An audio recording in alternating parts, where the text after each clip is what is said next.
লাঞ্ছিত ঘটনা। একটা দেশের বাহিনী একটা দেশের ছাত্রকে এভাবে গুলি করে মারে, আমাদেরকে এটা দেখতে হয়েছে। আমি শুধু ওই পুলিশ সদস্যের শাস্তি চাই না, আমি এই স্বরাষ্ট্রমন্ত্রীর পদত্যাগ চাই। ওনার যদি লজ্জা থাকে, ওনার মধ্যে যদি বিন্দু মাত্র মুক্তিযুদ্ধের চেতনা থাকে, ওনাকে জিজ্ঞেস করতে চাই মুক্তিযুদ্ধের চেতনা কি এই ছিল যে যারা বৈষম্যহীনতার আন্দোলন করবে, যারা ইকুয়ালিটির আন্দোলন করবে, তাদের বুকে মানে আনপ্রভোক্ট অবস্থায় পুলিশ গুলি করে মারবে? ওনার লজ্জা করে না? ওনারা যে পরিচয় দেন ওনারা মুক্তিযুদ্ধের চেতনা, ওনাদের লজ্জা করে না? এই ছবিটা দেখে ওনাদের খারাপ লাগে না? ওনারা কারো বাবা না? ওনারা তো সন্তান নাই? এবং আমাদের বুক বিদীর্ণ হয়ে গেছে এটা দেখে। সব কিছুর সীমা আছে। আপনি আজকে সরকারের মন্ত্রীরা, সরকারের নেতারা যেইভাবে ছাত্রলীগকে লেলিয়ে দিচ্ছে, আপনারা ছাত্রলীগের দোষ দেন। ওরা তো তাও বয়সে তরুণ, তাদেরকে এরকম খুনি বাহিনী কারা বানিয়েছে? যেই ছাত্রলীগের হাত ধরে বাংলাদেশ স্বাধীন হয়েছে, সেই ছাত্রলীগকে খুনি বাহিনী কারা বানিয়েছে? যারা বানিয়েছে তাদের বিচার চাই। আর আজকে এখানে পুলিশ ঢুকানো হয়েছে, আজকে ইউনিভার্সিটি বন্ধ করে দেওয়া হচ্ছে।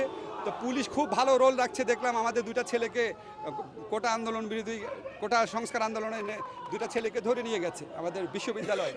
তো আপনারা যারা আক্রান্ত তাদের গ্রেফতার করতে পারেন, যারা আক্রমণ করে তাদের গ্রেফতার করতে পারেন না? এটা কি ধরনের দেশ? এই দেশে আমি একটা আইনের শিক্ষক, এইরকম একটা দৃশ্যের পর কেন ওই ছেলেকে গ্রেফতার করা হচ্ছে না? যারা ওই পুলিশকে কেন গ্রেফতার করা হচ্ছে না? এটা তো আজকে নতুন না। আপনাদের মনে আছে হেলমেট বাহিনী একটা ছেলে, আপনার রাজশাহী না কোথায়, সে হাতুড়ি দিয়ে একটা আন্দোলনকারী ছেলের হাত পায়ের হাড্ডি ভেঙে ফেলে নিজে ফেসবুকে পোস্ট দিয়েছে, আমি করেছি। তাকে পর্যন্ত গ্রেফতার করা হয়নি, তার পর্যন্ত বিচার করা হয়নি। আবার আমাদেরকে আইন আদালতের কথা বলেন। বিশ্ববিদ্যালয় প্রশাসন কি ব্যর্থ? বিশ্ববিদ্যালয় প্রশাসন তো অবশ্যই ব্যর্থ, বাট আপনি যদি ইমিডিয়েট কজ দেখেন, বিশ্ববিদ্যালয় প্রশাসনকে এই জায়গায় নিয়ে আসছে কে? আজকে আমরা তো এরশাদ আমলেও দেখেছি বিশ্ববিদ্যালয় প্রশাসন কিছুটা হলেও কাজ করতে পারতো। বিশ্ববিদ্যালয় প্রশাসনকে এই দাসসুলভ একটা এনটিটিতে নিয়ে আসছে কে? আসল শক্তি কারা? তাদের তো নাম আমরা উচ্চারণ করতে পারি না। তারা আসল দায়ী। তারা এই সমস্ত কিছু, এই বাংলাদেশকে আজকে এরকম বিভক্ত করা, একটা ঘৃণার পরিবেশ তৈরি করা, একটা অসহনীয় পরিবেশ সৃষ্টি করার জন্য বর্তমান সরকার দায়ী। এবং তারা, আমি বলতে চাই, তারা দেখবেন আপনার মানে কথায় কথায় রাজাকার ট্যাগ। মুক্তিযুদ্ধের দ্বিতীয় সর্বাধিনায়ক একে খন্দকার, উনি নাকি রাজাকার, বইয়ের মধ্যে কি লিখছে। জাস্টিস হাবিবুর রহমান, উনি নাকি রাজাকার। ডক্টর কামাল হোসেন, উনি রাজাকার। ABM মুসা, উনি রাজাকার।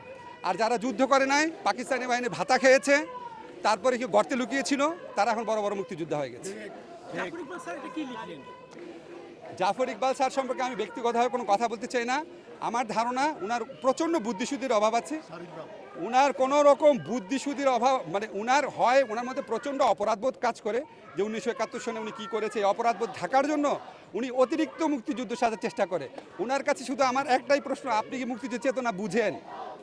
আপনি কি পড়াশোনা করেছেন? আপনি কি 72 সনের গণপরিষদ বিতর্ক পড়েছেন? তার তো কোনো পড়াশোনাই নাই, সে তো শিক্ষাবিদ দূরের কথা।